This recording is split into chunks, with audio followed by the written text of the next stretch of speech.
Good afternoon. This is Jennifer Chadukiewicz in the multimedia case study lessons learned after our Harvard case study of Columbia's final mission. I did want to just say here that this was a really compelling case study for me. In fact, I became so intrigued by it that I actually did a lot of research on my own outside of our prescribed reading, just because I became curious at what happened to all of the people that were involved in the mission control tragedy piece. So very inspiring. I enjoyed the work very much, and I did just want to make note that all of the images in my multimedia case study were used with the broad permission of the NASA image database, which is a wonderful free database, and you can use their images all the time. So found that very helpful. I want to start out by talking a little bit about the team and the mission of Columbia's ST-107. We didn't really touch on the team personally when we were in our Harvard case study, and because I spent so much time reading about them and what happened to them, that I wanted to learn more. So I did some research outside of our prescribed reading, again, mainly with the NASA website, but then just also some just general internet searches, and found that this mission truly was a mission of education and science, and that while they were all astronauts and had dreams to be astronauts, that they were teachers and scientists first. Commander Husband was a lifelong astronaut and pilot in the Air Force, but more than any of that, he was a husband and a father, and he would tell you so, that being a father and a husband really came first for him. And then you had McCool, who was a pilot and a family man, really loved the science of being in space, and was really inspiring to his teammates. You have Commander Anderson, which was the payload commander. He was a real religious man, very faithful husband and father, and at his funeral they were talking about, he had a conversation with one of his friends right before the mission took off, and he said, his friend said, well, what do you do? What happens if you don't come back? And he said, if I don't come back, I'm going to be in a better place. So that was a real inspiring quote to read. He was known for being a really religious man. And then we start moving into the mission specialist. So there was Mission Specialist Brown, who was a physician by education and practice, and was not only the mission physician, but also a scientist. He performed all of the, or most of the, experiments that had to do with the human physical body living in space. So even though he was a physician, he was there to document the changes that were happening with the crew as a 16-and-a-half-day mission in space. You have Mission Specialist Chawla, who was knew she wanted to be an astronaut or a pilot at a very, very young age in India, age 4. She graduated with several degrees before the age of 22 in India, and then came to the United States and was quickly scooped up by NASA. She actually had a career with a private agency contracted by NASA, but then she was hired by NASA directly to become groomed and prepared to be a shuttle astronaut scientist. She was also a wife, a devoted family member, and her town in India, she is a living saint. She's become, the town is enamored with the legacy of her, and there's several monuments in her town to her memory, so that says a lot.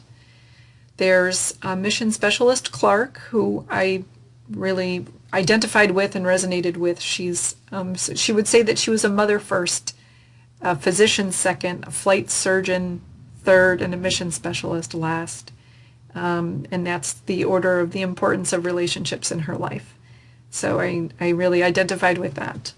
And then, of course, it was an international flight because we had Israeli payload specialist Ramon on the flight. Very religious man, husband and father. He was the son of a Holocaust survivor. But he had the distinct recognition of being the man that took the first Torah into space, which he was very proud of. So yeah, I really wanted to humanize this team because I did become so connected to this case study and was really moved by the sadness and the tragedy of the loss of all of them. But I wanted to talk about them and name them, so I wanted to spend a few minutes there.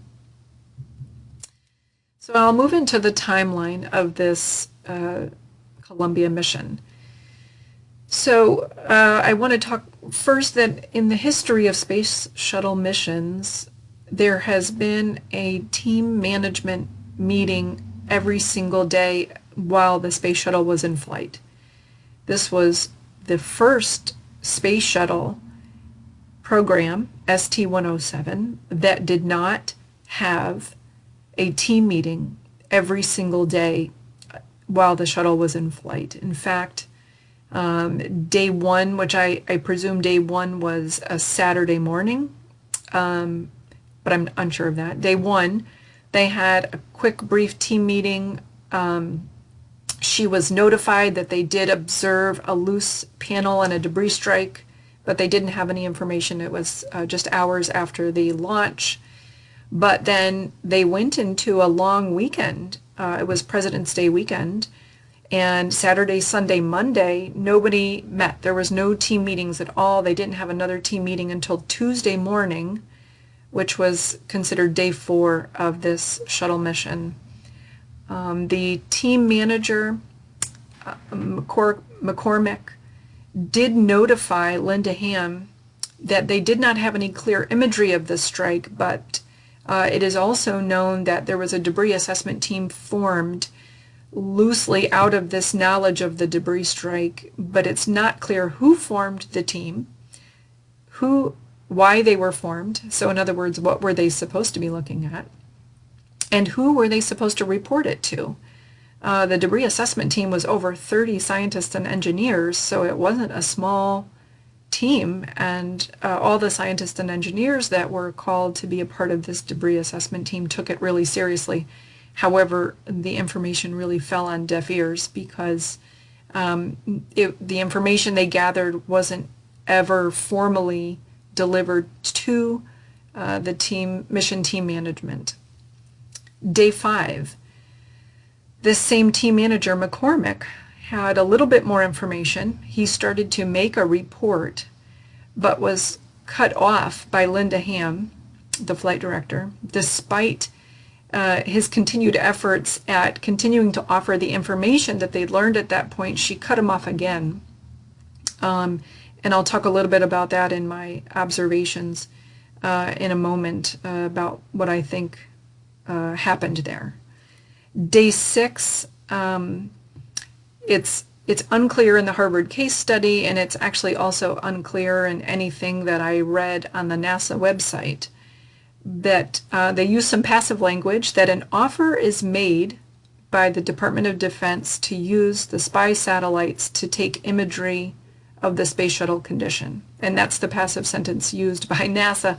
I don't think anybody wants to take responsibility for being the one that didn't just go ahead and take the images and send them along. Linda Ham, along with a couple of other leaders in that flight deck mission team, declined the offer from the Department of Defense to have images taken of the space shuttle. The team manager, Linda Ham, I believe at this point really becomes complicit in the tragedy by not taking the Department of Defense up on their offer to look and even be aware of the damage that's happened by these external foam panels. And from at this point, day 6, the issue's closed and it's not brought up at any further team meetings. And as we know, on the last day, day 17, the shuttle exploded and burned up on reentry over Houston, and the team perished at that time. So at this point, I want to talk a little bit about the management lessons that I saw the strongest in the case study. I think that I saw them the strongest because these 4 theories I resonated with and I understood well in our 7-week course.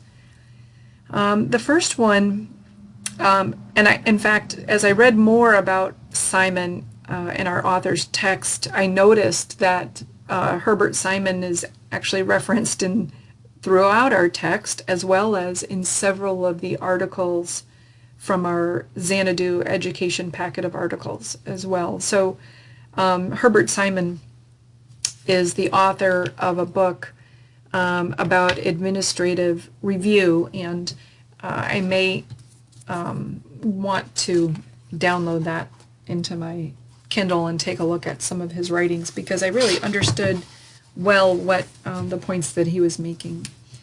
I want to just go right to the point. Simon talks about the concept of satisficing, and when administrators are constrained by time, resources, and cognitive capacity, and I'll go back to the cognitive capacity in a moment, that there is a suspension of disbelief. I know that's Coleridge, and that's a little bit of, we get into some psychology there, and that's really where the cognitive capacity comes in. But we talk about suspension of disbelief. So Linda Ham was constrained by time. She had in her role confusion the being the mission commander and flight director for the subsequent mission, so she knew that if she took any action, it was going to delay the next shuttle, and I think that played a part in the problem. We talk about bounded rationality and the administrative role of being able to make a decision based outside of the boundaries of time, outside of the boundaries of resources, and outside of the boundaries of their own cognitive capacity. The second management lesson that I found very compelling was the decoupling theory that Meyer and Rowan talk about in our article, Institutionalized Organizations, Formal Structure as Myth and Ceremony. And I've found several points that they make, and I'm going to quote directly from the article because I found that it was so strong, the decoupling theory language that they used here. Organizations employ a host of mechanisms to dramatize the ritual commitments which their participants make to basic structural elements. And here we talk specifically about the ritual of the team meeting, which, if you listen to the transcripts of those team meetings, it's almost, they're doing them by rote. People are making very generalized reports. She's barely listening, barely responding to the reporting, and it's almost as if she's doing it just for the sake of doing it. She's not listening to what her team managers are reporting. The authors go on to talk about delegation, professionalization, goal ambiguity, the elimination of output data, and maintenance of face are all mechanisms for absorbing uncertainty. So we can look at delegation. She's delegated to a debris assessment team. The goal ambiguity. It was really unclear what was the goal of her asking this team to gather some information. the elimination of output data. She didn't allow anybody to report the data. So I think that those three points really are exemplified in the transcript of the team meetings. And I think as summary of that decoupling theory, the assumption that formal structures are really working is buffered from the inconsistencies and anomalies involved in the technical activities. Thus, decoupling enables organizations to maintain standardized, legitimating formal structures while their activities vary in response to the practical considerations. So there is really no practical consideration of the anomaly of these panels coming loose and striking the space shuttle. The third management lesson that I really want to talk about is applying the centralized response by Linda Ham in a decentralized environment. I did a little bit of research about these team management mission meetings, and the program managers were given an enormous amount of autonomy to run their programs, be the experts in their field, and really stay in their lane and report what they felt was important and bring solutions as the experts for any problems or issues that arise. And if you listen to the transcript of the mission team meeting on day 4, I believe it is, Linda Ham cuts off the program manager mid-sentence when he's offering a solution and makes a unilateral decision that they're going to apply the strategy of the last mission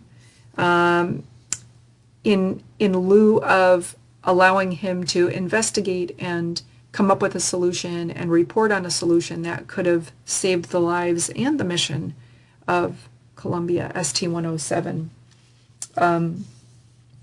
In our text, Rainey summarizes a decentralized government, the activities through such approaches as relaxing rules and hierarchical controls, participatory management, innovative management, employee development, and labor management partnerships. I really want to emphasize the participatory management and innovative management, that McCormack's team were a team of scientists and innovative engineers, and they most likely could have come up with some ideas that could potentially have launched a subsequent rescue mission. There's lots of options. They could have abandoned all 80 experiments and just gone into repair mode, and so many things could have happened if Linda Ham did not apply a centralized response, which is that she took away the involvement and innovation of her teams and made a unilateral decision treating the team as a recipient of her decision and cut off all ideas and contribution at that point. And then lastly, I want to talk about Merton's concept of trained incapacity. And I do believe that I, in a subsequent week in this course, probably had a different, not a correct understanding of it, and I hope that my understanding of it now is applied appropriately. That, Merton talks about the trained incapacity refers to the state of affairs in which one's abilities function as inadequacies or blind spots, actions based upon training and skills which have been successfully applied in the past may result in an inappropriate response under changed conditions. And we see this happen so literally when Linda Ham cuts off her program manager and offers that the panel strike happened on a previous mission. Here's what we did, and they were fine, and that's what we're going to do again. There was no time or latitude given to see if it was even the same conditions. she, again, that Coleridge suspension of disbelief, she just chose not to believe that it could have been a different circumstance. The inappropriate response under a changed condition, she didn't allow for the time to see if it was a changed condition. So these four theories were really the ones that jumped out at me as I was learning and reading and studying more and more about this Columbia's final mission, and the ones that I really resonated with the learning in our 7-week course. I want to offer, they mentioned it very briefly in the Harvard case study, and I know that it wasn't an accident that it's offered in the Harvard case study, but it did get me thinking. I didn't really know anything about Apollo 13. I think I probably saw the movie many, many years ago, but I did some research, and I discovered that Gene Kranz, who was the flight director for Apollo 13, as soon as they discovered that there was a problem and an anomaly with the pressurization and the outside of the capsule, he immediately wiped clean the entire lunar landing mission. So he was not thinking of himself at all, or his legacy, or his importance as flight director, or what could subsequently, how this could reflect on him in the future at NASA. His only mission was to save the lives of the astronauts. And you know, if I take the lessons learned from our lecture this week about Kant and doing the right thing for the right reason, we can see this in action with Gene Kranz in what he practiced here. So the other thing that I think that's really important, if we go back and we look at the management lessons, we're looking at satisficing, bounded rationality, and the administrative role. So Gene Kranz immediately said, let's get all hands on deck, all brains on deck. I want every single idea that anybody can think of in order to get this capsule home and get these astronauts home safe. The decoupling theory. When Gene Kranz had the opportunity, he went outside of the bounds of any routine or automated meetings. He got very, very innovative with his scientists there, and he gave everyone the opportunity to speak their mind and offer their solutions. When you're talking about applying a centralized response in a decentralized environment, at that time, NASA was probably more centralized than it is now, but he used a decentralized approach to the solution of getting everybody at the table had a voice. Everybody was equally measured and equally offered what their solutions could be.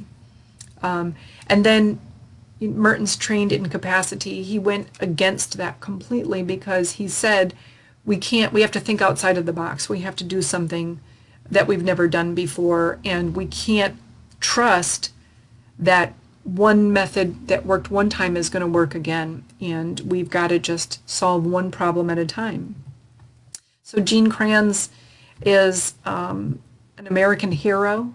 He's the author of Failure is Not an Option, and I've listened to a couple of his YouTube speeches, and he talks about how they just walked through one problem at a time at Mission Control when they were trying to get this capsule back to Earth. So while Linda Ham sadly is a pariah in America, I did a little research on where she ended up and where she is now. And she lives alone in Utah. She doesn't even live with her husband and sons anymore. At the time, she was still working for NASA in a very remote department, in a remote job, but felt horrible and knew the mistakes that she had made. A juxtaposition to that is that Gene Kranz became an American hero and saved the lives of 3 wonderful astronauts. And then I just want to summarize by talking a little bit about what did survive the Columbia's final mission. Believe it or not, some of the science experiments actually survived the breakup and the landing on the Earth intact. Some of the cases didn't even break open. And one of the experiments were some roundworms that survived the fiery reentry, the fall to Earth, and the landing on Earth, and didn't have anything but just some mild burn damage. They actually lived and survived the entire reentry. The foam panels on all subsequent exterior gas tanks were improved. The subsequent shuttle missions involved building robotic arms that could look at they could get a view of every single square inch of the Space Shuttle orbiter, which is wonderful. And the International Space Station now allows for shuttle docking and repair in case of damage like this in the future. So while we lost 7 beautiful humans that all loved the peace of Earth, and these 2 photos here were taken by the astronauts that were in the Space Shuttle Columbia ST-107. These are both photos that they took. One of a sunrise and one of a sunset as they were moving around the Earth. We lost them, but we didn't lose the lessons learned. And I hope in the future that people continue to talk and learn about these management lessons. I know I learned so much about my own management style and mistakes that I'm making in management just from this one Harvard case study. So thank you very much.